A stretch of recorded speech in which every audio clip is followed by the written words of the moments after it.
vamos falar sobre os elementos que levam ao sucesso ou ao fracasso da implantação do Lean Manufacturing.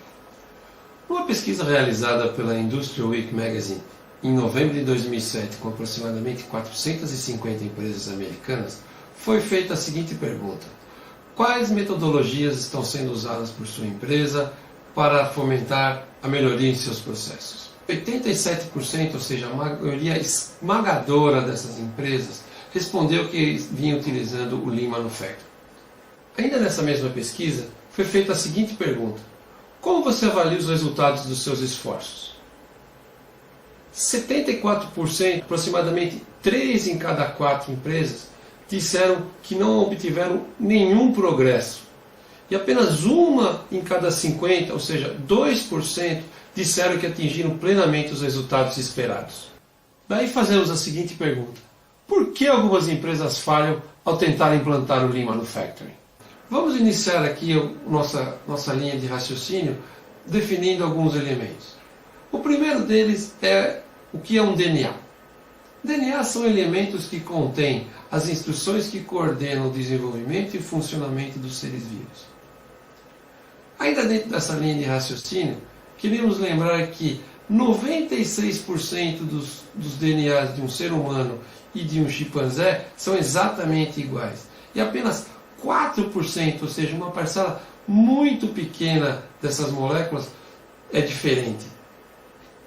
Lembramos também a afirmação do Sr. Robert Miller, diretor executivo do Shingo Prize.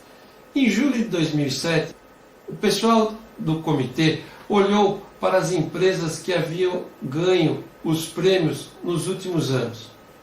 A maioria esmagadora dessas empresas sequer conseguiu sustentar os resultados que as levaram à obtenção desses prêmios. Pois bem, a conclusão foi que essas empresas eram muito boas na implantação de ferramentas, sem contudo conseguir incorporar essa ferramenta na sua cultura. Daí vem uma pista.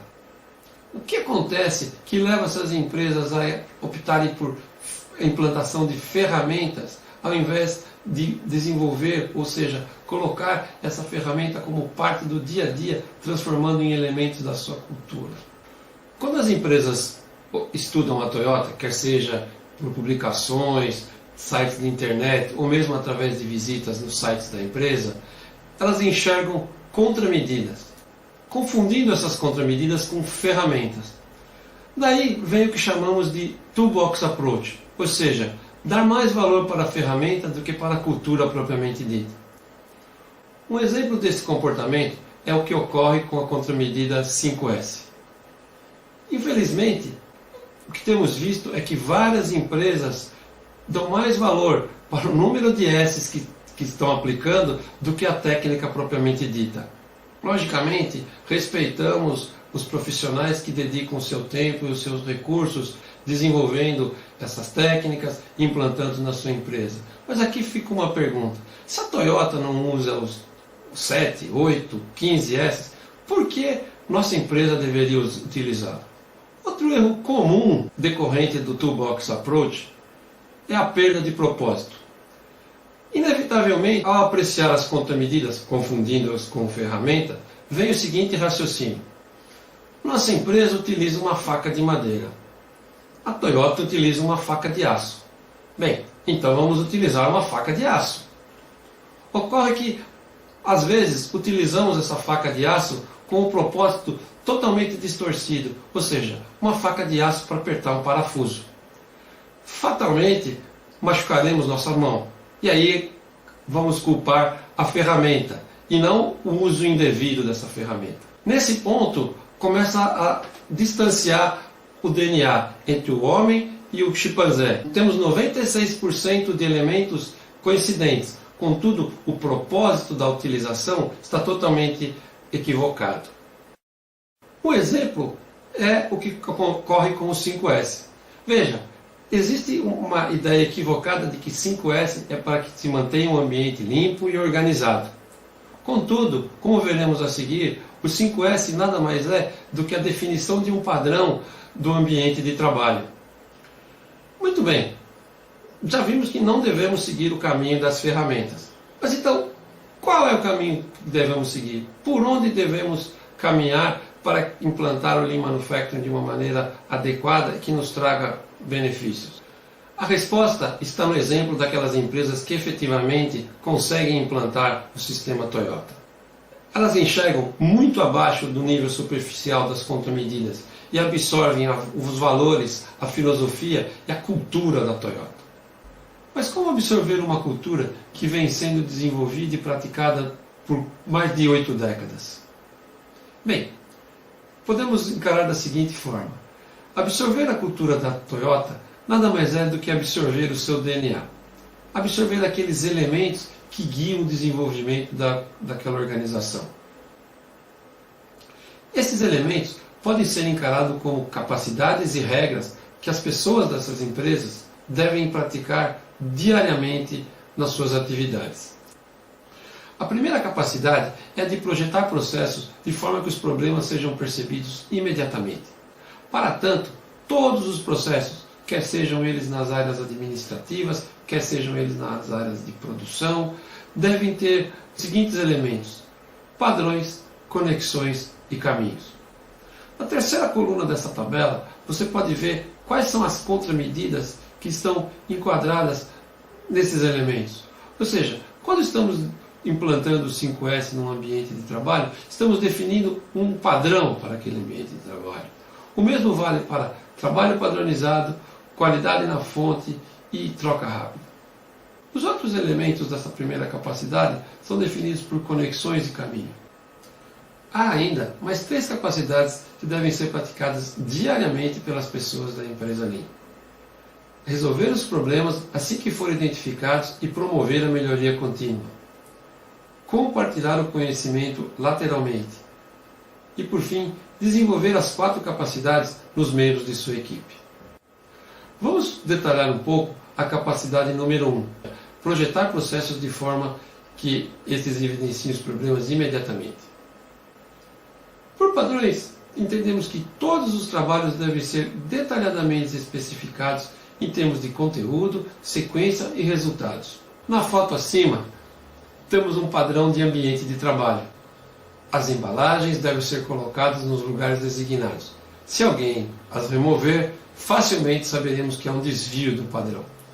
Analogamente, na foto ao lado, podemos ver um padrão de processo de fabricação. Nessa operação, a peça maior deve ser encaixada no dispositivo e esses 2 pinos colocados nos 2 furos da peça, de forma que, caso haja qualquer desvio de um padrão, ou seja, um deslocamento desses furos, um problema será percebido imediatamente. Outra maneira de aplicarmos essa regra é através do preenchimento dos formulários do tipo produção hora a hora. No exemplo da foto, podemos ver que os operadores informam a cada hora o total produzido e o total acumulado de produção. Nesse mesmo momento, calculam o percentual de atingimento da meta, conferindo status verde, amarelo ou vermelho à quantidade produzida. Este é um outro exemplo muito interessante de padrões aplicado à grade de produção de determinados itens. Nas 2 últimas colunas da direita estão identificados respectivamente os horários de início e fim da produção de cada lote de determinada peça. O primeiro lote de produção deve ser iniciado às 6h10 e terminado às 7 horas da manhã. Dessa forma, exatamente às 7 horas e 1 minuto é possível saber se estamos adiantados ou atrasados em relação ao nosso padrão. Outra maneira de aplicarmos essa regra é na definição de padrões das atividades administrativas. No lado esquerdo desse A3 estão definidos os indicadores de performance de um determinado processo. No lado direito está definido o fluxo de informações. Ainda falando sobre a aplicação da regra de padrões para processos administrativos, vamos analisar um questionário de avaliação de risco necessário para a confecção de uma proposta de seguro de automóveis. Note que há vários campos do tipo elevador, ou seja, há valores pré-definidos para cada um desses campos. No momento do preenchimento de um determinado campo, caso o usuário necessite informar um valor não contemplado na lista pré-definida, ocorrerá um erro, e o processo parará instantaneamente. A segunda regra que iremos analisar diz respeito às conexões entre clientes e fornecedores, e diz que estas conexões devem ser simples e diretas, existindo um caminho inequívoco de sim ou não para enviar e receber solicitações e respostas. Vejamos agora um exemplo prático da aplicação dessa regra numa empresa de aviação. Os aeroportos e as companhias aéreas mais pontuais do mundo estão no Japão. E o correspondente Roberto Kovalik mostra como os japoneses atingiram essa eficiência. Um dia tranquilo no escritório da companhia aérea, até que o sistema de som faz o alerta. Os funcionários largam o trabalho. Pela pressa, dá para imaginar que houve um incêndio, um acidente. É outro tipo de emergência. Um avião pousa com 22 minutos de atraso. A missão dos engravatados do escritório é ajudar o pessoal da faxina a limpar o avião para o próximo voo. A companhia aérea calcula que esta mãozinha da turma do escritório ajuda o avião a recuperar 5 minutos do atraso. Parece pouco, mas dezenas de iniciativas como esta fazem uma grande diferença. O Japão tem os 2 aeroportos e as 2 companhias aéreas mais pontuais do mundo. Outro exemplo de aplicação da regra de conexões são os cartões Kanban. Nessa situação, o pessoal de abastecimento, fornecedores, responde às solicitações de peças enviadas pelo cliente. Outro exemplo dessa aplicação é a conexão de 2 processos através do sistema PEPS, primeiro que entra, primeiro que sai. Falaremos agora sobre o terceiro elemento da primeira capacidade, caminhos. Essa regra diz que todos os fluxos de produtos, serviços e informações devem ser simples, diretos e especificados. Veja um exemplo interessante da aplicação dessa regra. Nesta lavanderia industrial, a falta de definição de um fluxo de produtos levava à seguinte situação. Note que um produto poderia ser processado em diversos postos de trabalho. Ao aplicar a regra de caminhos, cada tipo de produto passou a ter uma rota única. Agora, se houver a necessidade de desviar a produção para postos de trabalho não especificados pela respectiva rota, os colaboradores constatarão que sua exigência e ou capacidade reais não atendem às suas expectativas, identificando assim um problema. Muito bem, queremos deixá-los agora com a frase do Sr. Fujio Sho, ex-presidente mundial da Toyota. Essa frase deixa muito clara que o sistema Toyota de produção deve ser aplicado de uma maneira única e abrangente, e não aos pedaços.